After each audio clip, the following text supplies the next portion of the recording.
"No, I never believed much in ghosts," said the doctor, "but I was always rather afraid of them." "Have you ever seen one?" asked one of the other men. The doctor took his cigar out of his mouth and contemplated the ash for a moment or two before replying. "I have had some rather startling experiences," he said, after a pause, during which the rest of us exchanged glances. For the doctor has seen many things and is not averse to talking about them in congenial company. "Would you care to hear about one of them? It gives me the cold shivers now to speak of it." We nodded, and the doctor, taking a sip as an antidote to the shivers, began. "You remember George Carson, who played for the Varsity some years ago, big chap, with a light mustache? Well, I saw a good deal of him before he married, while he was reading for the bar in town. It was just after he became engaged to Miss Stoner, who is now Mrs. Carson, that he asked me to go down to a place which his people had taken in the country. Miss Stoner was to be there, and he wanted me to meet her. I could not go down for Christmas Day, as I had promised to be with my people. But as I had been working a bit too hard, and wanted a few days' rest, I decided to run down for a few days about the New Year. Woodcote was a pleasant enough place to look at. There were 2 packs of hounds within easy distance, and it was not far enough from the station to cut you off completely from the morning papers. The Carsons had been lucky, I thought, in coming across such a good house at such a moderate figure. For, as George told me, the owner had been obliged to go abroad for his health, and was anxious not to leave the place empty all the winter. It was an old house, with big gables and preposterous corners all over the place, and you couldn't walk 10 paces along any of the passages without tumbling up or down stairs. But it had been patched from time to time, and, among other improvements, a big billiard room had been built out at the back. A country house in the winter without a billiard room, when the frost stops hunting, is just, well, not even a gilded prison. The party was a small one. Besides George and his father and mother, there were only a couple of Mrs. Carson, who, being somewhere in the early teens, didn't count, and Miss Stoner, who, of course, counted a good deal, and lastly myself. Miss Stoner ought to have been happy, for George Carson, besides being an excellent fellow all around, was by no means a bad match, being an only son with considerable expectations. But somehow or other, she did not strike me as looking either very well or very happy. She gave me the impression of having something on her mind, which made her alternately nervous and listless. George, I fancied, noticed it, and was puzzled by it, for I caught him several times watching her with an anxious and inquiring look. But as I was not there as a doctor, of course it was no business of mine, though I discovered the reason before I left Woodcote. The second night after my arrival, we had been playing, I remember, a family pool. The rest had gone upstairs to bed.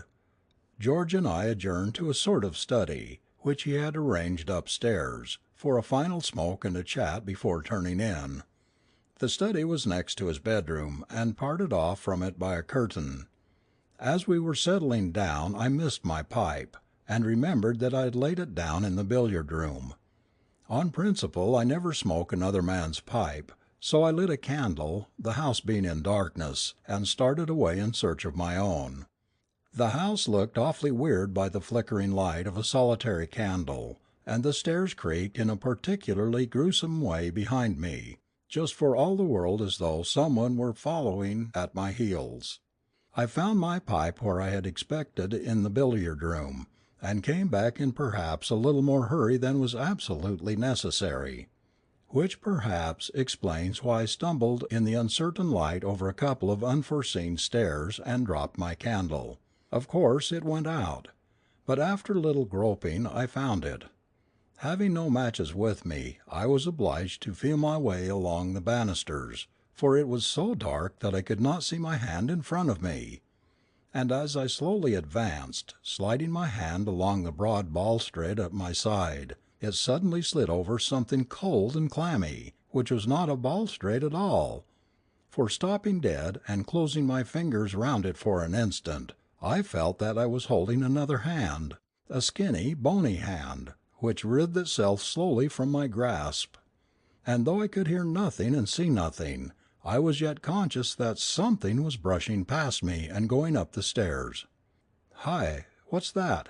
Who are you?" I called. There was no answer. I admit that I was in a regular funk. I must have shown it in my face. "What's the matter?" asked George as I blundered into his study. "Oh, nothing," I answered. "Dropped my candle and lost the way." "But who were you talking to?" "I was only swearing at the candle," I replied. "Oh, I thought perhaps you had seen somebody," replied George. Somehow I did not like to tell him the truth, for fear he would laugh at my nervousness. But I determined to keep an eye on my liver, and take a couple of weeks' complete rest. That night I woke up several times with the feeling of that confounded hand under my own, a clammy hand which writhed as my fingers closed upon it. The next morning after breakfast I was in the billiard room practising strokes while Carson was over at the stables. Presently the door opened, and Miss Stoner looked in. "Come in," I said. "George will be back from the stables in a few minutes. Meanwhile we can 50 up." "I wanted to speak to you," she said. She was looking very tired and ill, and I began to think I should not have an uninterrupted holiday after all. "Do you believe in ghosts?" she asked, having closed the door and come up to the table, where she stood leaning with both her hands upon it. "No," I replied, missing an easy caroom as I remembered my experience of last night, "but I believe in fancy." "And, supposing then that a person fancied he saw things, is there any remedy?" "What do you mean, Miss Stoner?" I replied, looking at her in some surprise. "Do you mean that you fancy—" I stopped, for Miss Stoner turned away, sat down on one of the easy chairs by the wall, and burst into tears. "Oh, please help me," she sobbed. "I believe I'm going mad." I laid down my cue and went over to her. "Look here, Miss Stoner," I said, taking her hand, which was hot and feverish. "I am a doctor, and a friend of George. Now tell me all about it, and I'll do my best to set it right." She was in a more or less hysterical condition, and her words were freely punctuated by sobs. But gradually I managed to elicit from her that nearly every night since she came to Woodcote she had been awakened in some mysterious way, and had seen a horrible face looking at her from over the top of a screen which stood by the door of her bedroom. As soon as she moved the face disappeared, which convinced her that the apparition existed only in her imagination. That seemed to distress her even more than if she had believed it to be a genuine ghost, for she thought her brain was giving way. I told her that she was only suffering from a very common symptom of nervous disorder, as indeed it was, and promised to send a groom into the village to get a prescription made up for her. And, having made me promise to breathe no word to anyone on the subject, more especially to George, she went away relieved. Nevertheless, I was not quite certain that I had made a correct diagnosis of the case. You see, I had been rather upset myself not many hours before. George was longer than I expected at the stable, and I was just going to find him when at the door I met Mrs. Carson. "Can you spare me a moment?" she said, as I held open the door for her. "I wanted to find you alone." "Certainly, Mrs. Carson, with pleasure. An hour, if you wish," I replied. "It is so convenient, you know, to have a doctor in the house," she said, with a nervous laugh. "Now I want you to prescribe me a sleeping draught. My nerves are rather out of order, and I don't sleep as I should." "Ah," I said, "do you see faces and such like things when you wake?" "How do you know?" she asked quickly. "Oh, I inferred from the other symptoms. We doctors have to observe all kinds of little things." "Well, of course, I know it's only a fancy, but it is just as bad as if it were real. I assure you it is making me quite ill, and I didn't like to mention it to Mr. Carson or to George. They would think I was losing my head." I gave Mrs. Carson the same prescription as I had written for Miss Stoner, though by that time the conviction had grown upon me that there was something wrong which could not be cured by medicine.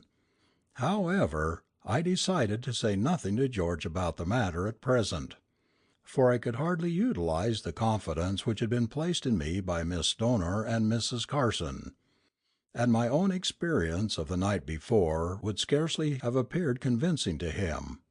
But I determined that on the next day, which was Sunday, I would invent an excuse for staying at home from church and make some explorations in the house. There was obviously some mystery at work which wanted clearing up. We all sat up rather late that night. There seemed to be a general disinclination to go to bed.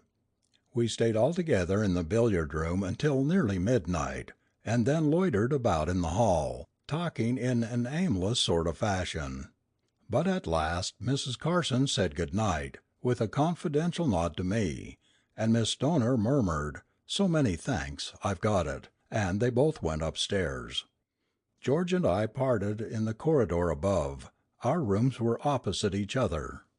I did not begin undressing at once, but sat down and tried to piece together some theory to account for the uncanniness of things.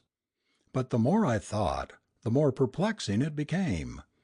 There was no doubt whatever that I had put my hand on something extremely alive and extremely unpleasant the night before. The bare recollection of it made me shudder. What living thing could possibly be creeping about the house in the dark? It was a man's hand, of that I was certain from the size of it. George Carson was out of the question, for he was in his room all the time. Nor was it likely that Mr. Carson Sr. would steal about his own house in his socks and refuse to answer when spoken to. The only other man in the house was an eminently respectable-looking butler, and his hand, as I had noted particularly when he poured out my wine at dinner, was plump and soft, whereas the mysterious hand on the balustrade was thin and bony. And then, what was the real explanation of the face which had appeared to the two ladies? Indigestion might have explained either singly. Extraordinary coincidences do sometimes occur, but it seemed too extraordinary that a couple of ladies, one old and one young, should suffer from the same indigestion in the same house, at the same time, and with the same symptoms. On the whole, I did not feel at all comfortable, and looked carefully in all the cupboards and recesses, as well as under the bed, before starting to undress. Then I went to the door, intending to lock it. Just as my hand was upon the key, I heard a soft step in the corridor outside, accompanied by a sound which was something between a sigh and a groan. Very faint, but quite unmistakable, and, under the circumstances, discomposing. It might of course be George. Anyhow, I decided to look and see. I turned the handle gently and opened the door. There was nothing to be seen in the corridor. But on the opposite side I could see a door open, and George's head peeping round the corner. "Hello," he said. "Hello," I replied. "Was that you walking up the passage?" he asked. "No," I answered. "I thought it might be you." "Then who the devil was it?" he said. "I'll swear I heard someone." There was silence for a few moments. I was wondering whether I had still better tell him of the fright I had already had, when he spoke again. "I say, just come in here for a bit, old fellow. I want to speak to you." I stepped across the passage, and we went together into the little study which adjoined his bedroom. "Look here," he said, poking up the fire, which was burning low. "Doesn't it strike you that there is something very odd about this house?" "You mean—" "Well, I wouldn't say anything about it to the master or Miss Stoner for fear of frightening them. All the same, scarcely a night passes but I hear curious footsteps on the stairs. You've heard them yourself, haven't you?" "Now you mention it," I said, "I confess I have." "And, what is more," he continued, "I was sitting here 2 nights ago half asleep, and it seems ridiculous, I know, but it's a fact. I suddenly saw a horrible face glaring at me from between those curtains behind you. It was gone in a moment, but I saw it as plainly as I see you." I moved my seat uneasily. "Did you look in your bedroom or in the passage?" I asked. "Yes, at once," he replied. "There was nothing to be seen. But twice again that night I heard footsteps passing. Good God!" He started up in his chair, staring straight over my shoulder. I turned quickly and saw the curtains which parted off the bedroom swing together. "What is it?" I asked breathlessly. "I saw it again! The same face, between the curtains!" I tore the curtains aside and rushed into the next room. It was empty. The lamp was burning upon a side table, and the door was open, just as George had left it. In the passage outside all was quiet. I came back into the study and found George running his fingers through his hair in perplexity.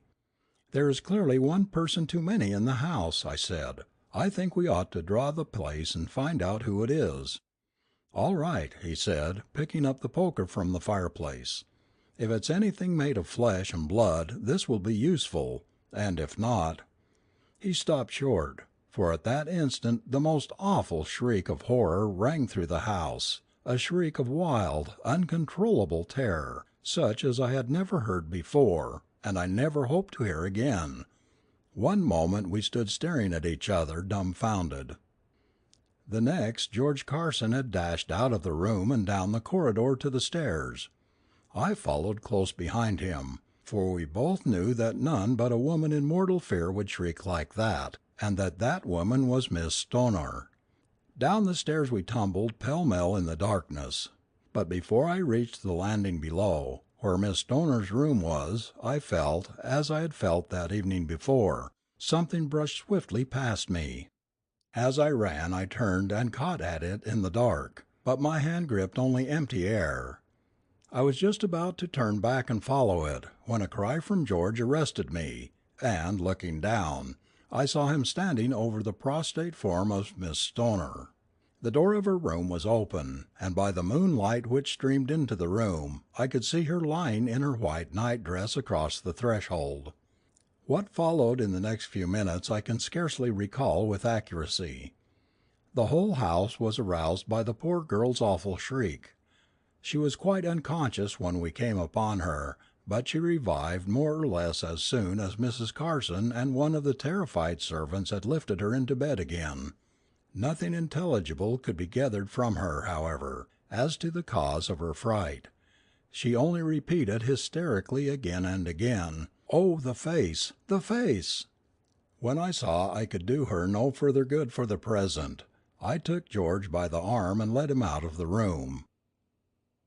"Look here, George," I said, "we must find out the reason of this at once. I am certain I felt something go by me as I came downstairs.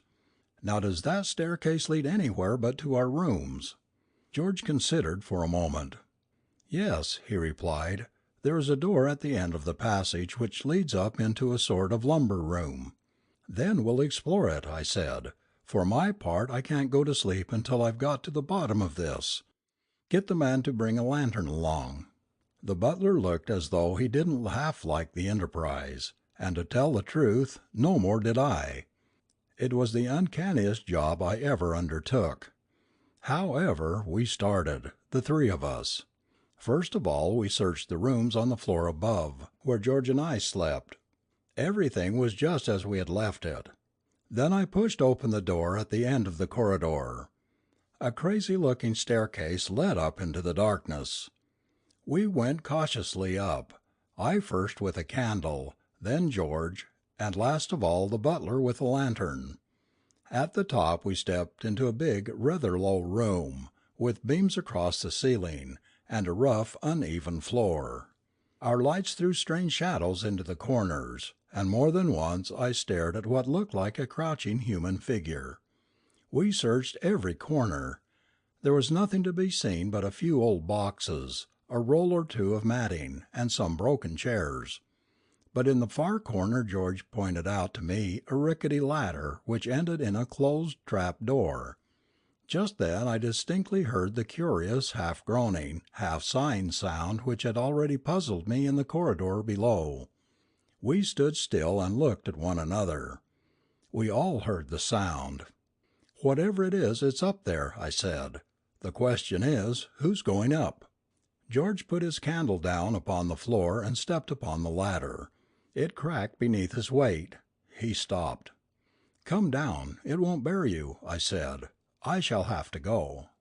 I don't know that I was ever in such a queer funk as I was while I slowly mounted that ladder, and pushed open the trap door. I had formed no clear idea of what I expected to find there. Certainly I was not prepared for what happened. For no sooner was the trap door fully open, than there literally fell, upon me from the darkness above, a thing in human shape, which kicked and spat and tore at me as I stood clinging to the ladder. It lasted but a moment or so, but in that moment I lived a lifetime of terror. The ladder swayed and cracked beneath me, and I fell to the floor with the thing gripping my throat like a vice. The next instant George had stunned it with a blow from the poker and dragged it off me. It lay upon its back on the floor, a ragged, hideous, loathsome shape. And the mystery was solved. "But you haven't told us what it really was," said one of the listeners. The doctor smiled. "It was the owner of the house," he replied. "He had not gone abroad. He had gone to a private lunatic asylum with homicidal mania upon him. About a fortnight before this he had managed to escape, and having made his way to his former home, had concealed himself with a cunning often shown by lunatics in the loft. I suppose he had found enough to eat in his nightly rambles about the house. The only wonder is he didn't kill someone before he was caught."